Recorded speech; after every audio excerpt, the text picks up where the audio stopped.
Sang-ayon naman si Joyce Ann sa naging suggestion ni Tristan. Kailangan niya mag-isip ng mabuti bago sumugod sa room ng mom niya. Dinala siya ni Tristan sa isang silid at doon ito nakilala ang pinsan ni Tristan na si Brandon. Isa itang doktor at may-ari nitong ospital. Ipinasuot kay Joyce Ann ang uniform ng nurse. Nagsuot din siya ng face mask para safe at hindi siya makilala nito. Sabay-sabay silang tatlo na pumasok sa loob ng silid ng kanyang mommy. "Hi Tristan!" Kaagad na bati ni Jessica sa binata. Ang ganda pa ng ngiti nito nang makita si Tristan. Alam ni Joyce Ann na type ng pinsan niya ang binata at halata sa mga kilos dito. "Miss, can you please go outside? We need to check the patient," sabi ni Brandon kay Jessica. "Sure, Doc." Nakangiti pang sagot dito sa binatang doktora. "Jessica, gusto mo bang mag-coffee?" Tanong ni Tristan sa babae. Kailangan niya kasi itong ilayo doon para magkaroon ng oras si Joyce Ann sa kanyang mommy. "Sure, baby." Parang nangaakit na sagot ni Jessica. Nais namang masukan ni Tristan sa narinig niya. He knows everything. Alam niya na isang war si Jessica at kahit sino na lang ang pinapatulan nito. Naglakad palabas ang dalawa at naiwan si Joyce Ann kasama ang doktor. "Sa labas lang ako. If you need anything, tawagan mo lang ako." "Thank you, Doc. I owe you this. Babawi po ako. Walang araw." Naiiyak na sabi ni Joyce Ann. "I'm happy to help," sagot ni Brandon bago lumabas. Unti-unti lumapit si Joyce Ann sa kanyang mommy. Hindi nito mapigilan ang kanyang luha. Nawawalan din ng lakas sa mga tuhod niya. Pakiramdam ni Joyce ay baka bigla na lang siyang matumba. "Mom, what happened to you? Sinong gumawa nito sa'yo?" "Nandito na po ako. Si Joyce Ann po ito." "Mom, I'm sorry. Sana hindi ako umalis. Sana hindi kita iniwan. Mom, I love you so much. Lumaban ka para sa akin. I miss you so much. Miss ko na mga luto mo para sa akin. Wala na nagsusukli sa buhok ko tuwing gabi. Masaya nga ako dahil nakaalis na ako sa bahay natin pero ikaw palang nahihirapan dito. Hindi ko man lang nalaman na may nangyari sa'yo. Ang sama ko, anak. Ang sama ko dahil sarili ko lang ang iniisip ko." Umiiyak na kausap ni Joyce sa kanyang mommy. Biglang bumukas ang pintuan at pumasok si Doc. "We need to go. Mapunta na daw ang daddy mo dito," biglang sabi nito sa dalaga.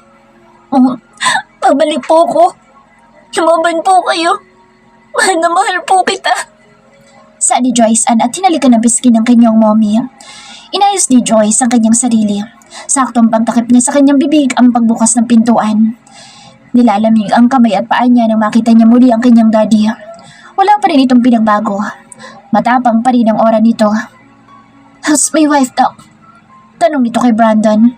"Still no progress," sagot ni Brandon sa kanyang daddy. "Ano po ba dapat natin gawin?" "Wala tayong magagawa kundi hintayin siyang magising," sagot ni Brandon kay Arthur. "Thank you, Doc." Ako man lalabas na sila nang bigla siyang tawagin ni Arthur. "Miss." Kabado siya pero pinilit niyang kumilos ng normal sa harapan ng kanyang ama. "Yes, sir. Sa'yo yata ito," sabi nito sabay lahad ng record chart. "Thank you, sir." Pasasalamat ni Joyce sa mabilis na lumabas sa salida. Nakahinga ng maluwag si Joyce Ann paglabas niya. Pakiramdam niya hindi siya makahinga noong nasa loob siya. Kaagad niyang nilisan ang lugar at umuwi sa kanyang apartment. Hindi niya alam ang numero ni Tristan kaya hindi siya nakapagpasalamat dito. Nais niyang magpasalamat dahil malaki ang naging ambag ni Tristan para makita niya ang kanyang ina. "Laura, matulog ka na muna dyan. Wala naman akong pakinabang sa'yo. Yang anak mo masyadong pinapasakit ang ulo ko. Pero hindi magtatagal magpapakita din siya sa akin." Kausap ni Arthur sa kanyang asawa. Walang pakialam si Arthur sa kanyang asawa. Ang tanging mahalaga sa kanya ay ang eleksyon at ang kayamanan ni Laura. Nais niyang kamkamin ang lahat. "Saan ka galing?" tanong ni Arthur kay Jessica. "Sa labas lang po, Daddy." Nakangiting sagot ni Jessica at hinalikan ng kanyang tito. "Next time, huwag kang umalis nang hindi pa ako dumarating. At anong nalaman ko na nakipagkita ka sa isang Bravo?" Galit na tanong ni Arthur sa babae. "Daddy, relax. Baka nakalimutan mo na nasa Bravo Hospital ka." Pagpapakalma ni Jessica sa kanyang tiyuhin. "Huwag mo nang dagdagan ng stress ko. Hanggang ngayon hindi ko pa rin makita si Jessica. Ang galing niya magtago." Daddy, bakit hindi mo na lang sabihin kay Joseph na nawawala ang bride to be niya? Baka siya pa makahanap sa suwail mong anak. Sas John ni Cheska kay Arthur. Napaisip naman si Arthur sa sinabi ni Cheska. Kung totoo sila may point ito. Malakas ang koneksyon ng pamilya ni Joseph at makikita nila ito kaagad. Mabilis na tinawagan ni Arthur si Joseph. Anong nawawala? Kala ko ba okay na lahat? Walang kasal, walang tulong sa eleksyon. Sigaw ni Joseph sa kabilang linya. Pinipigilan naman ni Arthur ang kanyang sarili na magalit. Kailangan niya magpakumbaba para makuha ang nais niya. Hindi ko tumitigil sa paghanap sa kanya. I assure you, may kasal na mangyayari. Assurance ni Arthur sa lalaki. Siguraduhin mo lang. Yan ang nga lang kondisyon ko sa'yo. Papalpak ka pa ba? Galit na saad ni Joseph. Sorry again, iho. Hahanapin ko siya. Nakakuyom ang mga kamay na sabi ni Arthur dahil labag sa kanyang loob ang humingi ng paumanhin. Nang ibaba ni Arthur ang tawag ay kaagad niyang inutusan ng kanyang secretary. Kailangan ninyang palabasin ang magaling niyang anak. Hindi siya papayag na ito ang magiging dahilan para hindi niya makamit ang kanyang inaasam na posisyon. Kailangan niyang gawin ang plano na binuo niya kagabi. Kahit na buong gabing umiyak si Joyce ay pinili pa rin niyang pumasok sa trabaho. Ngayon din ang dating ng bagong secretary ni Luke. Laking pasasalamat niya dahil hindi na maga ang mga mata niya sa kakaiyak. Nang makontento si Joyce Ann sa kanyang looks ay pinagpasyahan niya na umalis na para pumasok na sa trabaho. Halos kasabay lang ni Joyce na dumating ang bagong secretary ni Luke. Sobrang ganda nito at mabait din. Hindi nila inakala na may mga anak na pala ito. Naging palagay kaagad ang loob ni Joyce Ann kay Kay. Hi, Sisi. Bati ni Joyce sa bago niyang kaibigan. Hi, Sisi. Magtitimpla ako ng kape ni Sir at ng pinsan niya. Sagot naman ni Kay sa kanya. Ang gwapo ng pinsan niya, no? Alam mo ba, crush ko yun? Pabirong sabi ni Joyce. Oo nga, Sisi. Bagay kayo. Kaya lang si Sir, may pagkabugnutin talaga. Naku, masasanay ka rin. Ganyan talaga yan si Sir. Mahilig manigaw. Natatawang sabi ni Joyce kay Kay. Kaya nga, sige, mauna na ako sa'yo. Baka hinahanap na ako doon. Nakakatakot pa naman siya kapag galit. Paalam ni Kay kay Joyce. Naging abala naman si Joyce sa kanyang trabaho at hindi na niya nabigyang pansin ang mga tao sa paligid. Are you okay now? Biglang tanong ni Tristan ay kinagulat ng dalaga. Halos tumalo ng puso ni Joyce Ann sa pagkabigla. Ikaw pala? Okay na ako. Thank you sa tulong mo kagabi. Ito palang number ko. Saad ni Joyce sa binata. Alam ni Joyce na kailangan niyang tuparin ang pinangako niya sa binata. Hindi siya pwedeng umatras dahil malaki ang utang na loob niya dito. Handa siyang masaktan alang-alang sa kanyang ina. Nais niya itong laging kumustahin kahit na natutulog pa ito. Here's my call card. Call me if you need anything. Sabi ni Tristan bago ito umalis. Hindi rin ito kinuha ang number na ibinigay ni Joyce. Sinundan na lang ng tingin ni Joyce na binata habang pasakay ito sa elevator. Umupo ulit siya para magtrabaho. Kailangan niya mag-isip ng mabuti bago pumunta ulit sa kanyang mommy. Hindi kaya ni Joyce na nakikita niya ang mommy niya na maraming nakalagay na aparato sa katawan nito. Pinilit ni Joyce na maging masaya sa harapan ng mga kaibigan niya. Ayaw niyang ipaalam sa mga ito na may pinagdadaanan siya. Sumapit ang uwian at dumiretso si Joyce sa kondo ni Tristan. Hindi siya magaling magluto pero susubukan niya para makabawi man lang siya sa binata. Nagluto ng nilagang baka si Joyce. Matyaga itong naghihintay sa pag-uwi ni Tristan. Panay din ang tingin niya sa orasan. 8:00 na ng gabi pero wala pa rin ito. Lumamig na rin ang ulam na niluto niya. Walang ibang choice si Joyce Ann kundi umuwi na lang sa apartment niya. Nais niyang tawagan ng binata pero nahihiya siya, kaya hinayaan na lang niya. Kinabukasan habang papasok sa trabaho si Joyce ay napansin niya ang mga flyers na nakadikit sa mga pader. Nanlaki ang mga mata niya dahil hinahanap siya ng daddy niya at may pabuya na 100,000 piso sa makapagtuturo kung nasaan siya. Nagdalawang isip siya kung papasok pa ba siya o hindi. Pero walang nakakakilala sa kanya maliban sa HR nila at kay Sir Luke niya. Nakiusap siya na palitan ng kanyang pangalan. Nang nakarating na si Joyce Ann sa Bravo Company ay may biglang humila sa kanya papuntang exit. Hinahanap ka na nila. Sigurado ka ba na safe ka sa apartment mo? Nag-aalalang tanong ni Tristan sa dalaga. Hindi alam ni Tristan pero sa tingin niya ay kailangan niyang tulungan ang dalaga. Nangihinayang pa ito dahil hindi ito umuwi ng maaga kagabi. Nagulat na lang kasi siya dahil may pagkain na nakahain sa mesa. At nang mabasa ni Tristan ang note ay napangiti siyang bigla. Kahit malamig na ito ay ininit pa rin ng binata sa kanya kinain. Sa tingin ko ay safe naman ako doon. Sagot ni Joyce Ann sa binata. Are you sure? How about the landlady? Hindi ka ba niya namukha noon? Pagkasabi ni Tristan ay kaagad na nataranta si Joyce. Oh my gosh, need ko nang umalis doon. Hindi ito ang mukha ko noong unang punta ko doon sa apartment. Natatarantang bulalas ng dalaga. Relax, kunin natin mga gamit mo at doon ka natitira sa kondo ko. Ano? Sa kondo mo? Pasigaw na tanong ni Joyce Ann sa binata. Pwede ba huwag ka sumigaw? Baka marinig ka ng ibang tao. Sabay na Tristan sa dalaga. Sorry, nagulat lang talaga ako. Uuwi muna pala ako sa apartment. Kukunin ko lang mga gamit ko. Hindi naman ako papasok dahil maghahanap ako ng panibagong apartment. Saad ni Joyce. Akmang aalis na siya nang bigla siyang hawakan ni Tristan sa pulusuhan. Sasamahan na kita. At sa kondo ko na tumira. Huwag kang mag-alala dahil wala akong gagawin sa'yo. Okay, sige. Thank you. Pagsuko ni Joyce. Sinamahan ni Tristan ang dalaga sa pagkuha ng mga gamit nito. Kagad nilang inilipad sa kondo niya ang mga gamit nito. Here's your room and feel at home. Lahat pwede mong galawin dito sa bahay. No need to ask for permission. Pahayag ni Tristan kay Joyce. Tristan? Tawag ni Joyce Ann sa binata. Thank you. Ang dami ko ng utang na loob sa'yo at hindi ko na alam kung paano kita bababayaran. Umiiyak na bululas ni Joyce habang nakayakap kay Tristan. Hindi na mapigilan ni Joyce ang kanyang sarili na yakapin ang lalaki. You're welcome. I need to go now. Marami pa akong trabaho. Paalam ni Tristan sa dalaga. Pinipigilan kasi nito ang sarili dahil merong nagre-react sa pagitan ng kanyang mga hita. Walang balak sa Tristan na galawin ang dalaga. Ayaw niyang isipin ni Joyce na yun lang ang habol niya sa dalaga kaya niya ito tinutulungan. Sige, ingat ka. Tristan, gusto ko bang ibaluto mamaya? Hindi ako magaling pero susubukan ko. Kahit yun lang sana hayaan mo kong bumawi sa'yo. Kaudereta. Mabilis na sagot ni Tristan at lumabas na sa kanyang kondo. Habang naglalakad sa Tristan ay hindi niya maiwasang hindi mapangiti. Pakiramdam niya ay maaga siyang makakauwi ngayon. Excited na siya sa pag-uwi kahit nakapapasok pa lang nito sa kanyang opisina. Pagpasok ni Tristan sa kanyang office ay nagulat siya dahil nakaupo si Jessica sa may couch. Sobrang revealing ang suot nitong damit.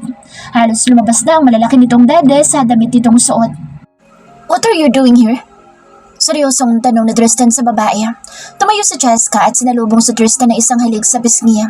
Naramdaman din ni Tristan na ikiniskis ni Jessica ang dibdib nito sa kanyang dibdib ngunit wala itong naging epekto sa katawan ni Tristan. Namiss lang kita. Napadaan lang ako dito. Tumutulong kasi ako sa paghahanap sa pinsan kong nawawala. Sagot ni Jessica sa binata.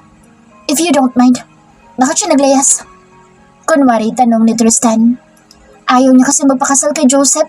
Maarte siya. Wapot yummy naman si Joseph pero ayaw niya. Bakit hindi nila ikaw nagpakasal? Biglang tanong ni Tristan kay Jessica. I'm not yet ready. Pero kung ikaw magyayaya sa akin, papayag ka agad ako. Nakangiti pang sabi ni Jessica. Samantala, pumunta si Joyce Ann sa may supermarket para mamili ng mga rekado para sa kanyang lulutuin na ulam.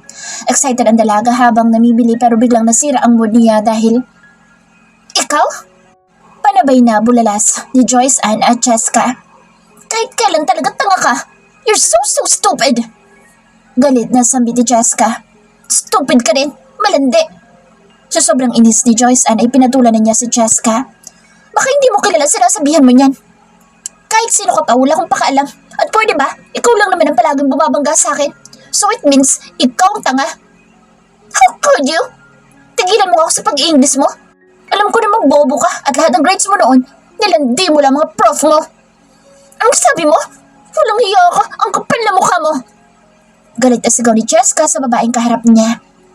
Sa sobrang inis ni Jessica, sinabunutan niya si Joyce Ann. Hindi naman nagpatalo si Joyce dahil sinuntok niya sa mukha si Jessica. Ouch! Anong ginawa mo? Oh my God, my nose!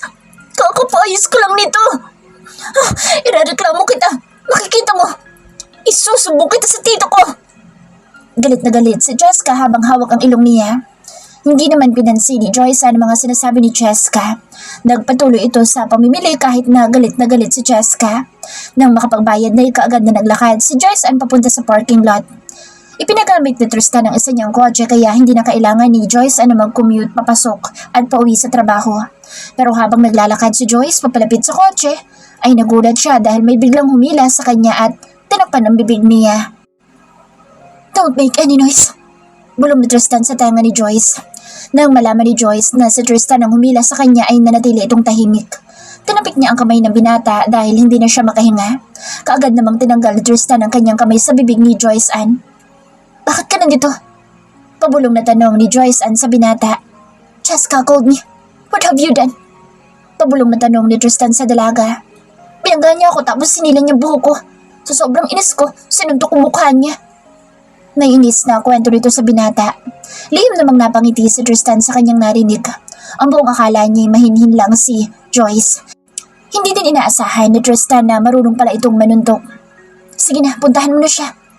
Utos ni Joyce sa binata. Ihatid muna kita. Sagot naman ni Tristan. Naku, wag na. Puntahan mo na lang ang pinsan ko. Mukhang patay na patay sa'yo eh. Saan pa ni Joyce? Ihatid kita.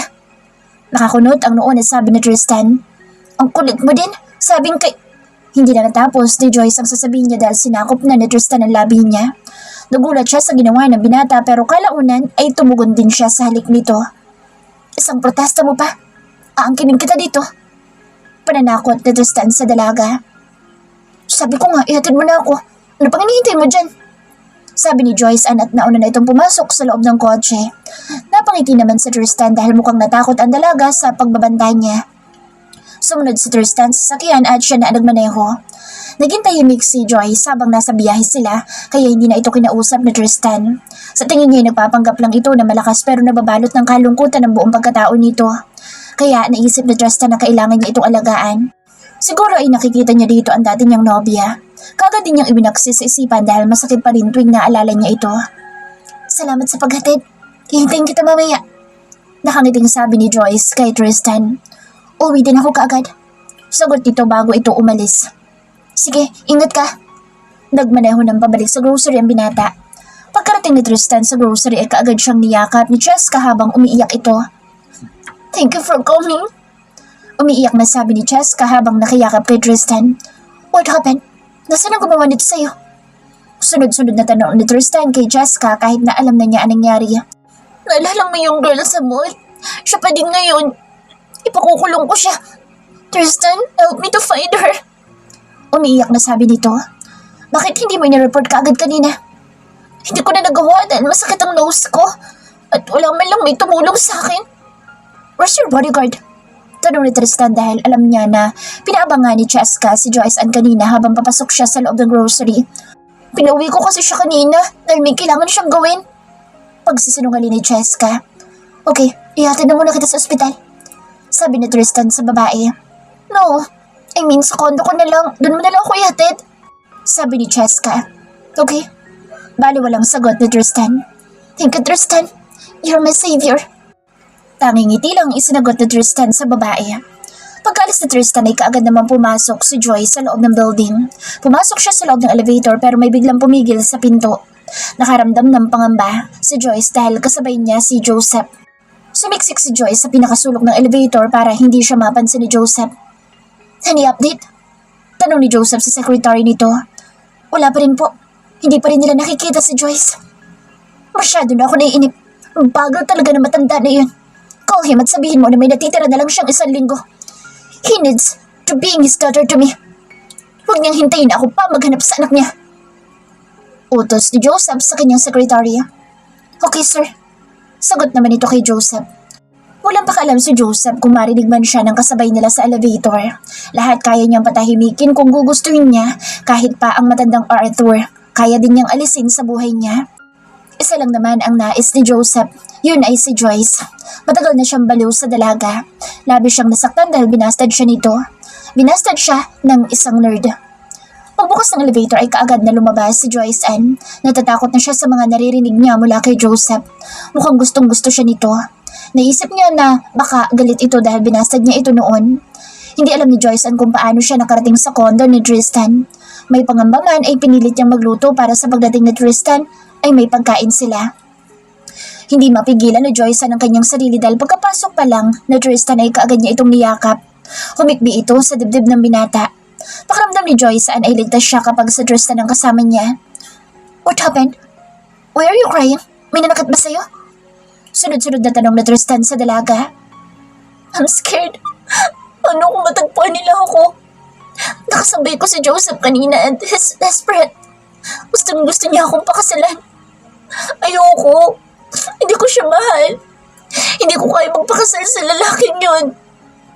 Umiiyak na sabi ni Joyce Ann. Stop crying. Hindi ka nila mahahanap. I'm here to help you. To protect you. Pagpapatahan ng binata kay Joyce. Are you done cooking? Mukhang masarap ang dinner natin. Amoy pa lang masarap na. Nakangiting tanong ni Tristan at nais niyang ilihis ang usapan nila para hindi na malungkot ang dalaga. Hindi ko alam kung masarap ang luto ko pero ang alam ko, masarap ako. Pabirong sabi ni Joyce. Napangiti naman sa Tristan sa narinig niya buhat sa dalaga. Malalaman natin mamaya kung alin ang mas masarap. Sabi ni Tristan sabay buhad kay Joyce papunta sa kusina. Ang gwapo mo? Wala sa sariling sabi ni Joyce. Alam ko. Natatawang sabi ni Tristan. Ang yabang mo. Mas gwapo pa sa'yo yung crush ko. Pabirong sabi ni Joyce Ann. May crush ka? Sino? Tanong ni Tristan pero sa loob niya ay naiinis siya nang marinig niya na may ibang crush ang dalaga. Secret. Mabilis na sagot dito sa kanya. I'm sure pangit ang crush mo. Naiinis na sabi pa ni Tristan. Hindi kayo. Sobrang gwapo. Shut up. Kumain na lang tayo. Kung ayaw mo, ikaw ang una kong kakainin. Pagbabanta ni Tristan sa dalaga. Ito na nga. Kakain na nga po. Pagkatapos ay umupo na sila at nagsimula ng kumain. Walang may nais na magsalita sa kanila. Pagkatapos kumain ay naguhugas si Joyce ng mga hugasin. Si Tristan naman ay pumasok sa kanyang silid at nag-shower. Paglabas niya ay nakita niyang hindi pa tapos ang dalaga sa paghuhugas. Lumapit siya sa dalaga at niyakap niya ito. May kailangan ka ba? Tanong ni Joyce sa binata. Hindi niya kasi inaasahan na yayakapin siya ng binata. Wala naman. Gusto lang kitang yakapin. Pabulong na sagot ni Tristan. Ganun ba? Malapit ako matapos. Mag-movie marathon kaya tayo. Biglang sabi ni Joyce sa binata. Sige, isaset up ko lang sa labas. Saan naman na Tristan saka lumabas sa kusina. Tinapos ni Joyce ang paghuhugas ng mga plato pagkatapos ay kaagad siyang pumasok sa loob ng kanyang silida. Nagilamos at nag-toothbrush ito pagkatapos ay lumabas na siya. Umupo si Joyce sa tabi ni Tristan. Anong gusto mong panoorin? Tanong ni Tristan sa dalaga. Kahit ano, hindi naman kasi ako mahilig sa romance. Bakit naman? Akala ko kapag babae mahihilig sa mga love movies. Nagtatakang tanong ni Tristan sa dalaga. Hindi naman totoo mga nasa movies. Lalo na mga mag-asawa na may happy ending. Ang parents ko hindi sila masaya. Kaya siguro hindi ako mahal ng daddy ko dahil pinilit lang siya na pakasalan ng mommy ko. Kahit ang mommy ko hindi rin niya mahal ang daddy ko. Kaya ako hindi ako naniniwala sa pag-ibig. Nakakatakot na magmahal. Malungkot na sabi ni Joyce. Tahimik lang na nakikinig si Tristan sa dalaga. Hindi rin kasi niya alam kung ano ang dapat sabihin para maibsan ang kalungkutan ng dalaga. Higit pa pala sa inakala niya ang pinagdadaanan nito. Naku, sorry, ang drama ko. Manood na nga lang tayo. Mas maganda siguro kung action na lang. Huwag na tayo sa romance. Idinadaan na lang ni Joyce ang lahat sa pagbibiro. Nagalap na lang si Tristan ng magandang movie at sabay nilang pinanood. Nakasandal si Joyce kay Tristan habang nanonood sila. Samantala, walang tigil sa paggiling si Cheska sa ibabaw ni Joseph. Pinatawag siya nito. Tuwing kailangan nilang isa't isa ipalaging pumupunta si Cheska sa lalaki. Shit! You're so good, Joyce! Ungol ni Joseph. Ang tanging nasa isipan niya habang katalik si Cheska ay si Joyce. Wala namang pakialam si Cheska dahil ang tingin din niya kay Joseph ay si Tristan. Nainis na nga si Cheska dahil hindi bumibigay si Tristan sa pang-aakit niya. Kaya ginagawa niya lahat para mapansin siya ng binata. Higit na mas mayaman si Tristan kaysa kay Joseph. Ilang sandali pa'y mabilis na nanginig ang dalawa dahil sabay silang nakaraos. Kaagad na tumayo si Joseph at isinuot ang kanyang damit habang nakahiga pa rin si Cheska. Wala pa rin bang update sa pinsan mo? Tanong ni Joseph sa babae. Wala pa. Nangaakit na sagot ni Cheska dahil hindi siya kontento sa isa lang. Ano bang ginagawa na magaling mong tsuhin? Hanggang ngayon, hindi pa rin niya nahahanap ang magaling niyang anak. Nag-aalaga ng asawa niyang nakakoma. Alis ka na ba? Hindi man ba tayo magra-round 2? Next time, kapag nahanap niyo na si Joyce Ann. Sabi ni Joseph bago lumabas sa silid na inuukupan nila. Naiwan namang nagagalit si Cheska. Kahit kailan apple ka talaga. Pero mas mabuti na makita ka na nila para maghirap ka sa kamay na lalaki iyon. Dahil ako, may next target na ako. Mas mayaman at mas masarap. Kausap ni Jessica sa kanyang sarili. Mom, kailan po ba kayo gigising? Gising ka na po, please. Mom, alam mo ba may mga kaibigan na ako? Papakilala ko po sila sa inyo kapag nagising ka na po. Ang saya ko sa trabaho ko, Mom. At si Tristan, ipapakilala ko po siya sa inyo. Siya po tumutulong sa akin. Suplado po siya minsan pero masasabi ko na mabait po siya.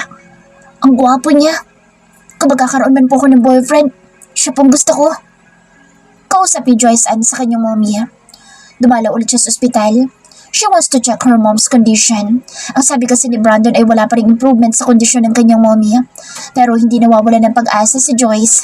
At alam niya na babalik ang kanyang mommy at gigising din ito. Mom, aalis po ako ulit. Sana pagbalik ko po gising ka na. Naiiyak na sabi ni Joyce sa kanyang mommy. Lumabas na siya sa ICU pero bago makaalis, si Joyce ay may lalaking biglang bumangga sa kanya. I'm sorry. Hingi nito ng paumanhin. Okay lang po. Saad naman ni Joyce. Miss, dito ba si Laura? Biglang tanong nun lalaki. Kaano-ano niyo po ang pasyente? Formal na tanong ni Joyce sa lalaki. Kaibigan ko siya. I'm Sakto, Ventura. Pakilala ng lalaki sa kanya. Pinagmusta ni Joyce ang lalaki. Wala siyang maalalang lalaki na kaibigan ng mommy niya. Kahit nga kaibigan ay wala itong naikukwento sa kanya. Sino po ba talaga kayo? Wala pong kaibigan ng mommy ko. Lakas loob na tanong ni Joyce sa lalaki. Mommy? Akala ko nurse ka. Nagtatakang tanong ni Sakto sa dalaga. She's my mom. I need to do this para hindi ako pauwi ng daddy ko. Sabi ni Joyce at unti-unti niyang tinanggal ang mouse sa mukha niya. Kitang-kita ang pagkagulat sa mga mata ng lalaki. Kawig ni Joyce ang mommy niya kaya siguro kaagad na namukha nito ng lalaki. Magkamukha kayo. Parang hindi kaya maniwala na lalaki sa nakikita niya. My dad wants me marry. He wants to fulfill his ambition. Kaya kailangan kong gawin ito. So now, tell me, sino ka ba talaga sa buhay ng mom ko? I'm her... Joyce, your dad is coming. Biglang sabi ni Brandon kay Joyce. Sana next time magkita pa tayo. Biglang sabi ni Sakto sa dalaga. Sana po, ay magkausap tayo na maayos sa susunod. Sabi ni Joyce bago sila naghiwalay ni Sakto. Sino yun? Tanong ni Brandon sa dalaga. Ang sabi niya, kaibigan daw siya ni mommy. Pero wala akong maalala na kaibigan ni mommy na lalaki. Sagot ni Joyce kay Brandon. Baka kaibigan niya noong kabataan niya. Sabi naman ng binatang doktor. Baka nga. Salamat ulit, Doc. Babalik na lang po ako ulit dito sa susunod na araw. Magiging abala po kasi ako sa trabaho ko. Sabi ni Joyce sa lalaki. Don't worry, ako na bahala sa momo. Nakangiting sabi ni Brandon sa dalaga. Kaagad namang niyakap ni Joyce si Brandon na ikinagulat ng doktor. Pero sandali lang iyon dahil biglang dumating sa Tristan na mukhang bad trip. Dahil nakakunod ang noon nito. Kuya, napadalaw ka? Tanong ni Brandon sa pinsan niya. Sinusundo ko lang si Joyce Ann. Kalmadong sagot ni Tristan. Ganun ba kuya? Sige, ingat kayo sa pag-uwi. Nakangiting sabi ni Brandon. Hindi ka nagsabi na pupunta ka dito. Biglang sabi ni Tristan sa dalaga. Alam ko na busy ka kaya hindi na kita inabala. Sagot naman ni Joyce. Napansin ni Joyce na parang may kakaiba sa binata. Samantalang noong isang gabi lang ay pinagsaluhan nilang dalawa ang isang mainit na tagpo. Hindi tuloy maiwasan ni Joyce ang sarili niya na maapektuhan. Kaya ang ginawa niya ay pinagdikit nito ang dalawa niyang hita. Pakiramdam kasi ng dalaga ay nagsisimula na namang mabasa ang suot nitong panloob.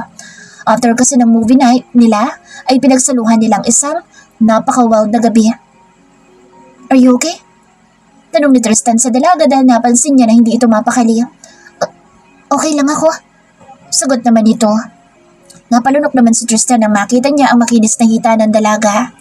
Nakasuot pa rin kasi ito ng uniform ng nurse. Dahil matangkad dito ay naging maikli ang palda kay Joyce. Hindi rin mapigilan na mag-react na sa pagitan ng hita niya. Mabilis na nagmaneho si Tristan para makarating kaagad sila sa kondo. Habang nasa elevator, ay parehong hindi mapakali ang dalawa. Pagbukas pa lang ng pinto ng elevator ay kaagad nang hinila ni Tristan si Joyce Ann papunta sa unit niya. Pagpasok nila ay kaagad na siniil ni Tristan ng halik ang labi ni Joyce and she kissed him back. I can't control myself now. I want you so bad. Pabulong na sabi ni Tristan sa pagitan ng halikan nila ni Joyce. I want you to. Sagot naman ni Joyce sa binata. Dahil sa naging sagot ng dalaga, ay kaagad na binuhat ni Tristan si Joyce papunta sa kanyang silid. Inihiga niya ito sa kama at pinagmasdan ng maamo at maganda nitong mukha. For him, this lady is perfect. Walang makitang pangit ang binata sa dalaga.